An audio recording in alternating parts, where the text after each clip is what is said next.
Chapter 27. In the Garden. In each century since the beginning of the world, wonderful things have been discovered. In the last century, more amazing things were found out than in any century before. In this new century, hundreds of things still more astounding will be brought to light. At first, people refuse to believe that a strange new thing can be done. Then they begin to hope it can be done. Then they see it can be done. Then it is done, and all the world wonders why it was not done centuries ago. One of the new things people began to find out in the last century was that thoughts, just mere thoughts, are as powerful as electric batteries, as good for one as sunlight is, or as bad for one as poison. To let a sad thought or a bad one get into your mind is as dangerous as letting a scarlet fever germ get into your body. If you let it stay there after it has got in, you may never get over it as long as you live. So long as Mistress Mary's mind was full of disagreeable things about her dislikes and sour opinions of people, and her determination not to be pleased by or interested in anything, she was a yellow-faced, sickly, bored and wretched child. Circumstances, however, were very kind to her, though she was not at all aware of it. They began to push her about for her own good. When her mind gradually filled itself with robins and moorland cottages crowded with children, with queer crabbed old gardeners and common little Yorkshire housemaids, with springtime and with secret gardens coming alive day by day, and also with a moor-boy and his creatures, there was no room left for the disagreeable thoughts which affected her liver and her digestion and made her yellow and tired. So long as Colin shut himself up in his room and thought only of his fears and weakness and his detestation of people who looked at him, and reflected hourly on humps and early death, he was a hysterical, half-crazy little hypochondriac who knew nothing of the sunshine and the spring, and also did not know that he could get well and could stand upon his feet if he tried to do it. When new, beautiful thoughts began to push out the old, hideous ones, life began to come back to him. His blood ran healthily through his veins, and strength poured into him like a flood. His scientific experiment was quite practical and simple, and there was nothing weird about it at all. Much more surprising things can happen to anyone who, when a disagreeable or discouraged thought comes into his mind, just has the sense to remember in time and push it out by putting in an agreeable, determinedly courageous one. Two things cannot be in one place. Where you tend a rose, my lad, a thistle cannot grow. While the secret garden was coming alive, and two children were coming alive with it, there was a man wandering about certain far-away beautiful places in the Norwegian fjords and the valleys and mountains of Switzerland, and he was a man who for 10 years had kept his mind filled with dark and heartbroken thinking. He had not been courageous. He had never tried to put any other thoughts in the place of the dark ones. He had wandered by blue lakes and thought them. He had lain on mountain-sides with sheets of deep blue gentians blooming all about him, and flower-breaths filling all the air, and he had thought them. A terrible sorrow had fallen upon him when he had been happy, and he had let his soul fill itself with blackness, and had refused obstinately to allow any rift of light to pierce through. He had forgotten and deserted his home and his duties. When he travelled about, darkness so brooded over him that the sight of him was a wrong done to other people, because it was as if he poisoned the air about him with gloom. Most strangers thought he must be either half mad or a man with some hidden crime on his soul. He was a tall man with a drawn face and crooked shoulders, and the name he always entered on hotel registers was Archibald Craven, Misselthwaite Manor, Yorkshire, England. He had travelled far and wide since the day he saw Mistress Mary in his study and told her that she might have her bit of earth. He had been in the most beautiful places in Europe, though he had remained nowhere more than a few days. He had chosen the quietest and remotest spots. He had been on the tops of mountains whose heads were in the clouds, and had looked down on other mountains when the sun rose and touched them with such light as made it seem as if the world were just being born. But the light had never seemed to touch himself, until one day when he realized that for the first time in 10 years a strange thing had happened. He was in a wonderful valley in the Austrian Tyrol, and he had been walking alone through such beauty as might have lifted any man's soul out of shadow. He had walked a long way, and it had not lifted his. But at last he had felt tired, and had thrown himself down to rest on a carpet of moss by a stream. It was a clear little stream which ran quite merrily along on its narrow way through the luscious, damp greenness. Sometimes it made a sound rather like very low laughter as it bubbled over and round stones. He saw birds come and dip their heads to drink in it, and then flick their wings and fly away. It seemed a thing alive, and yet its tiny voice made the stillness seem deeper. The valley was very, very still. As he sat gazing into the clear running of the water, Archibald Craven gradually felt his mind and body both grow quiet as the valley itself. He wondered if he were going to sleep, but he was not. He sat and gazed at the sunlit water, and his eyes began to see things growing at its edge. There was one lovely mass of blue forget-me-nots growing so close to the stream that its leaves were wet, and at these he found himself looking as he remembered he had looked at such things years ago. He was actually thinking tenderly how lovely it was, and what wonders of blue its hundreds of little blossoms were. He did not know that just that simple thought was slowly filling his mind, filling and filling it until other things were softly pushed aside. It was as if a sweet, clear spring had begun to rise in a stagnant pool, and had risen and risen until at last it swept the dark water away. But of course he did not think of this himself. He only knew that the valley seemed to grow quieter and quieter as he sat and stared at the bright, delicate blueness. He did not know how long he sat there, or what was happening to him, but at last he moved as if he were awakening, and he got up slowly and stood on the moss carpet, drawing a long, deep, soft breath, and wondering at himself.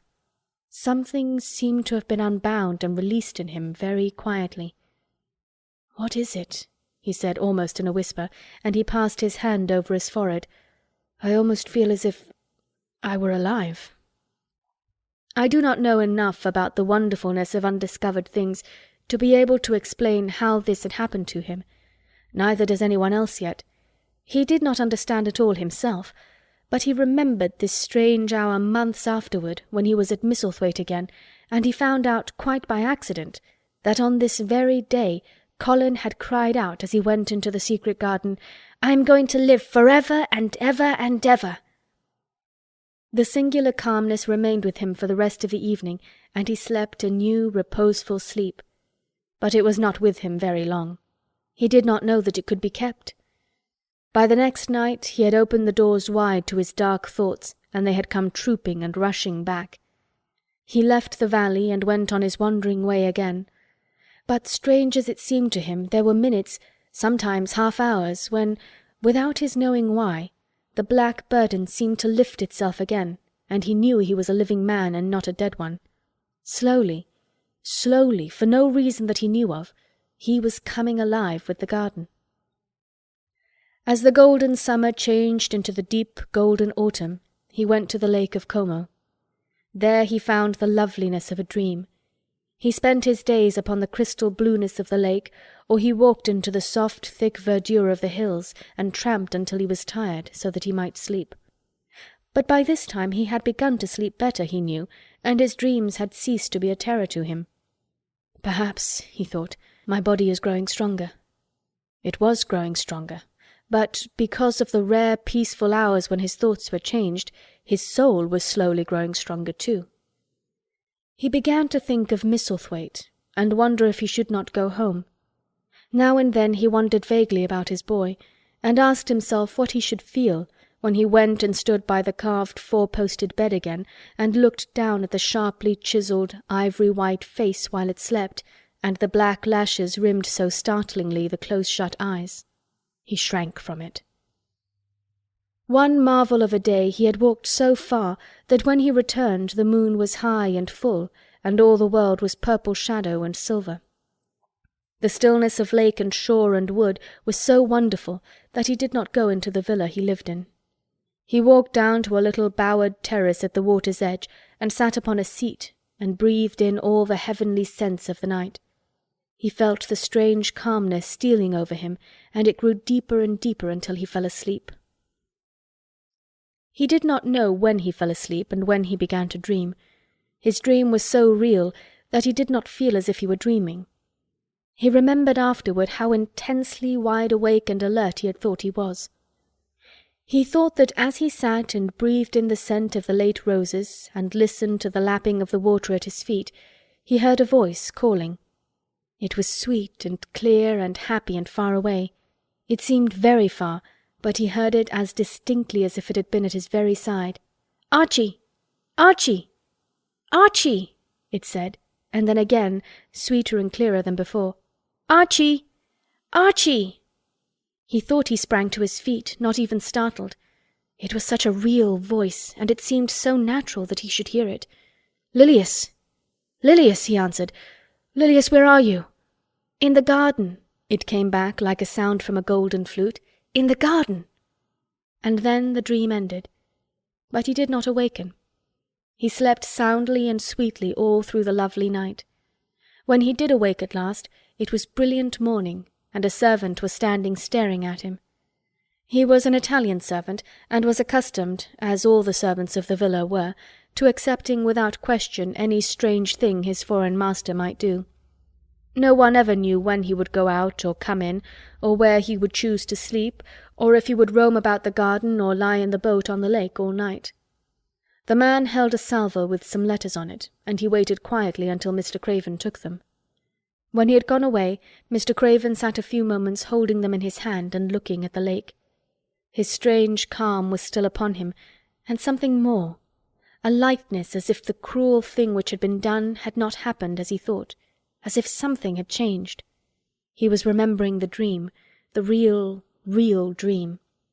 "In the garden," he said, wondering at himself. "In the garden. But the door is locked, and the key is buried deep." When he glanced at the letters a few minutes later, he saw that the one lying at the top of the rest was an English letter, and came from Yorkshire. It was directed in a plain woman's hand, but it was not a hand he knew. He opened it, scarcely thinking of the writer, but the first words attracted his attention at once. "Dear Sir, I am Susan Sowerby that made bold to speak to you once on the moor.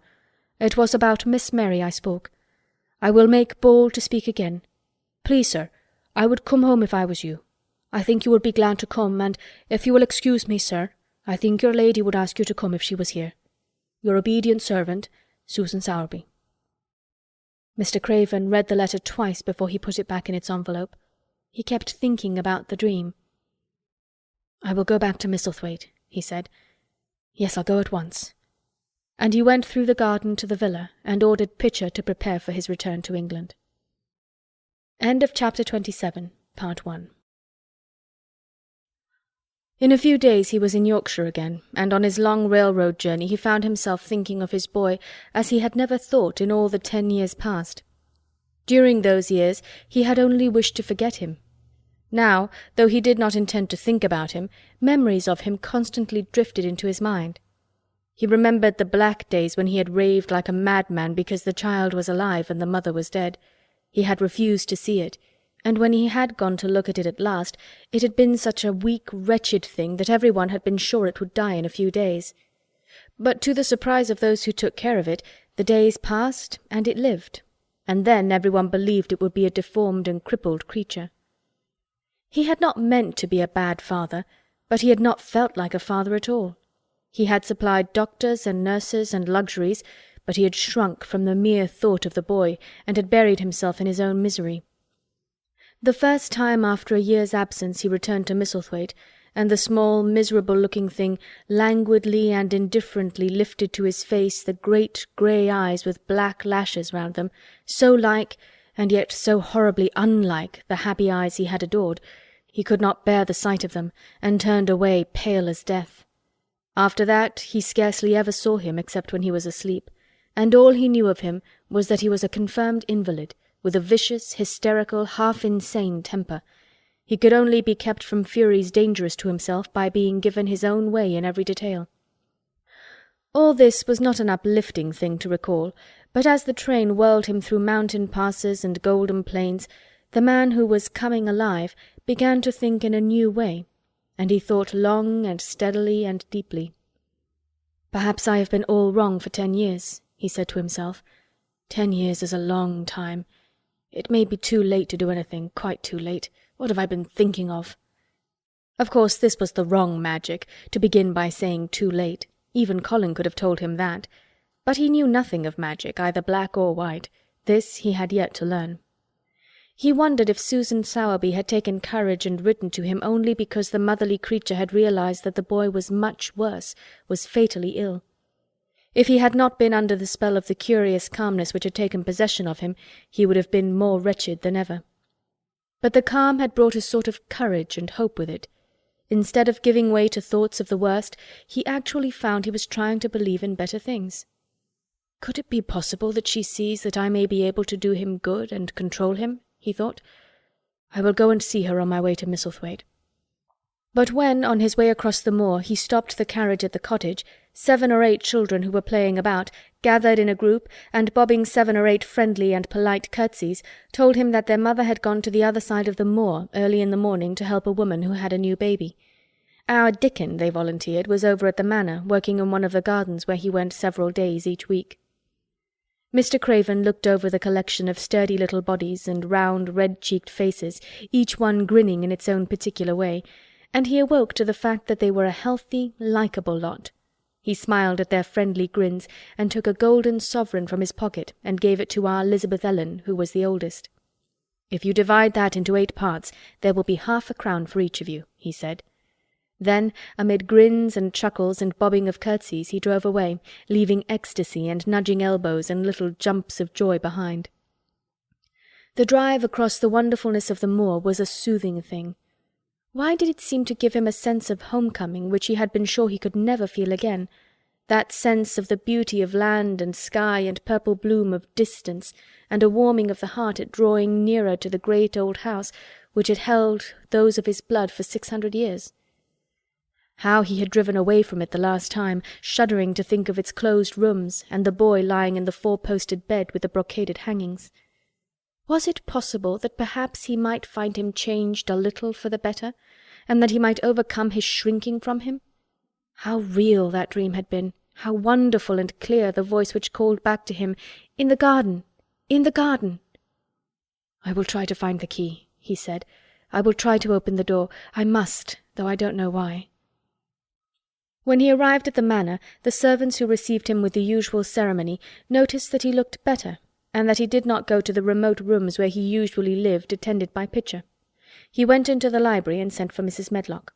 She came to him somewhat excited and curious and flustered. "How is Master Colin, Medlock?" he inquired. "Well, sir," Mrs. Medlock answered, he's different, in a manner of speaking." "Worse?" he suggested. Mrs. Medlock really was flushed. "Well, you see, sir," she tried to explain, "neither Dr. Craven nor the nurse nor me can exactly make him out." "Why is that?" "To tell the truth, sir, Master Colin might be better and he might be changing for the worse. His appetite, sir, is past understanding, and his ways—" "Has he become more peculiar?" her master asked, knitting his brows anxiously. "That's it, sir. He's growing very peculiar, when you compare him with what he used to be. He used to eat nothing, and then suddenly he began to eat something enormous, and then he stopped again all at once, and the meals were sent back just as they used to be. You never knew, sir, perhaps, that out of doors he never would let himself be taken. The things we've gone through to get him to go out in his chair would leave a body trembling like a leaf. He'd throw himself into such a state that Dr. Craven said he couldn't be responsible for forcing him. Well, sir, just without warning, not long after one of his worst tantrums, he suddenly insisted on being taken out every day by Miss Mary and Susan Sowerby's boy Dickon, that could push his chair. He took a fancy to both Miss Mary and Dickon brought his tame animals, and if you'll credit it, sir, out of doors he will stay from morning until night." "How does he look?" was the next question. "If he took his food natural, sir, you'd think he was putting on flesh, but we're afraid it may be a sort of bloat. He laughs sometimes in a queer way when he's alone with Miss Mary. He never used to laugh at all. Dr. Craven is coming to see you at once, if you'll allow him. He never was as puzzled in his life." "Where is Master Colin now?" Mr. Craven asked. "In the garden, sir. He's always in the garden, though not a human creature is allowed to go near, for fear they'll look at him." Mr. Craven scarcely heard her last words. "In the garden," he said, and after he had sent Mrs. Medlock away, he stood and repeated it again and again. "In the garden." He had to make an effort to bring himself back to the place he was standing in, and when he felt he was on earth again, he turned and went out of the room. He took his way, as Mary had done, through the door in the shrubbery and among the laurels and the fountain beds. The fountain was playing now, and was encircled by beds of brilliant autumn flowers. He crossed the lawn and turned into the long walk by the ivied walls. He did not walk quickly, but slowly, and his eyes were on the path. He felt as if he were being drawn back to the place he had so long forsaken, and he did not know why. As he drew near to it, his step became still more slow. He knew where the door was, even though the ivy hung thick over it, but he did not know exactly where it lay, that buried key. So he stopped and stood still, looking about him, and almost the moment after he had paused, he started and listened, asking himself if he were walking in a dream. The ivy hung thick over the door, the key was buried under the shrubs, no human being had passed that portal for 10 lonely years, and yet inside the garden there were sounds. They were the sounds of running, scuffling feet, seeming to chase round and round under the trees. They were strange sounds of lowered, suppressed voices, exclamations, and smothered, joyous cries. It seemed actually like the laughter of young things, the uncontrollable laughter of children who were trying not to be heard, but who in a moment or so, as their excitement mounted, would burst forth. What in heaven's name was he dreaming of? What in heaven's name did he hear? Was he losing his reason and thinking he heard things which were not for human ears? Was it that the far clear voice had meant? And then the moment came, the uncontrollable moment when the sounds forgot to hush themselves. The feet ran faster and faster. They were nearing the garden door. There was quick, strong, young breathing, and a wild outbreak of laughing shouts which could not be contained, and the door in the wall was flung wide open, the sheet of ivy swinging back, and a boy burst through it at full speed, and without seeing the outsider, dashed almost into his arms. Mr. Craven had extended them just in time to save him from falling as a result of his unseeing dash against him, and when he held him away to look at him in amazement at his being there, he truly gasped for breath. He was a tall boy, and a handsome one. He was glowing with life, and his running had sent splendid colour leaping to his face. He threw the thick hair back from his forehead and lifted a pair of strange grey eyes, eyes full of boyish laughter and rimmed with black lashes like a fringe. It was the eyes which made Mr. Craven gasp for breath. Who? He stammered. This was not what Colin had expected. This was not what he had planned. He had never thought of such a meeting. And yet, to come dashing out, winning a race, perhaps it was even better. He drew himself up to his very tallest. Mary, who had been running with him and had dashed through the door too, believed that he managed to make himself look taller than he had ever looked before, inches taller. "Father," he said, "I'm Colin. You can't believe it. I scarcely can myself. I'm Colin." Like Mrs. Medlock, he did not understand what his father meant when he said hurriedly, "In the garden, in the garden." "Yes," hurried on Colin, "it was the garden that did it, and Mary and Dickon and the creatures, and the magic. No one knows. We kept it to tell you when you came. I'm well. I can beat Mary in a race. I'm going to be an athlete." He said it all so like a healthy boy, his face flushed, his words tumbling over each other in his eagerness, that Mr. Craven's soul shook with unbelieving joy. Colin put out his hand and laid it on his father's arm. "Aren't you glad, father?" he ended. "Aren't you glad? I'm going to live forever and ever and ever." Mr. Craven put his hands on both the boy's shoulders and held him still. He knew he dared not even try to speak for a moment. "Take me into the garden, my boy," he said at last, "and tell me all about it." And so they led him in. The place was a wilderness of autumn gold and purple and violet blue and flaming scarlet, and on every side were sheaves of late lilies standing together, lilies which were white, or white and ruby. He remembered well, when the first of them had been planted, that just at this season of the year their late glories should reveal themselves. Late roses climbed and hung and clustered, and the sunshine, deepening the hue of the yellowing trees, made one feel that one stood in an embowered temple of gold. The newcomer stood silent, just as the children had done when they came into its greyness. He looked round and round. "I thought it would be dead," he said. "Mary thought so at first," said Colin, "but it came alive." Then they sat down under their tree, all but Colin, who wanted to stand while he told the story. It was the strangest thing he had ever heard, Archibald Craven thought, as it was poured forth in headlong boy fashion.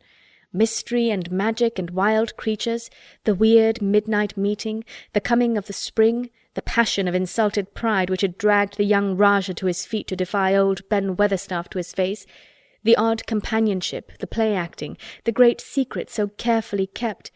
The listener laughed until tears came into his eyes, and sometimes tears came into his eyes when he was not laughing. The athlete, the lecturer, the scientific discoverer was a laughable, lovable, healthy young human thing. "Now," he said at the end of the story, "it need not be a secret any more. I dare say it will frighten them nearly into fits when they see me, but I am never going to get into the chair again. I shall walk back with you, father, to the house." Ben Weatherstaff's duties rarely took him away from the gardens, but on this occasion he made an excuse to carry some vegetables to the kitchen, and being invited into the servants' hall by Mrs. Medlock to drink a glass of beer, he was on the spot, as he had hoped to be, when the most dramatic event Misselthwaite Manor had seen during the present generation actually took place. One of the windows looking upon the courtyard gave also a glimpse of the lawn. Mrs. Medlock, knowing Ben had come from the gardens, hoped that he might have caught sight of his master, and even by chance of his meeting with Master Colin. "Did you see either of them, Weatherstaff?" she asked. Ben took his beer-mug from his mouth and wiped his lips with the back of his hand. "Aye, that I did," he answered with a shrewdly significant air. "Both of them?" suggested Mrs. Medlock. "Both of 'em," returned Ben Weatherstaff. "Thank you kindly, ma'am. I could sup up another mug of it." "Together?" said Mrs. Medlock, hastily overfilling his beer-mug in her excitement. "Together, ma'am," and Ben gulped down half of his new mug at one gulp. "Where was Master Colin? How did he look? What did they say to each other?" "I didna hear that," said Ben, "along only being on the step-ladder looking over the wall. But I'll tell thee this, there's been things going on outside as you house people knows nowt about. And what thou'll find out soon." And it was not 2 minutes before he swallowed the last of his beer and waved his mug solemnly toward the window which took in through the shrubbery a piece of the lawn. "Look there," he said, "if thou's curious. Look what's comin' across the grass." When Mrs. Medlock looked, she threw up her hands and gave a little shriek, and every man and woman servant within hearing bolted across the servants' hall and stood looking through the window with their eyes almost starting out of their heads. Across the lawn came the master of Misselthwaite, and he looked as many of them had never seen him, and by his side, with his head up in the air and his eyes full of laughter, walked as strongly and steadily as any boy in Yorkshire, Master Colin. End of Chapter 27. End of The Secret Garden by Frances Hodgson Burnett.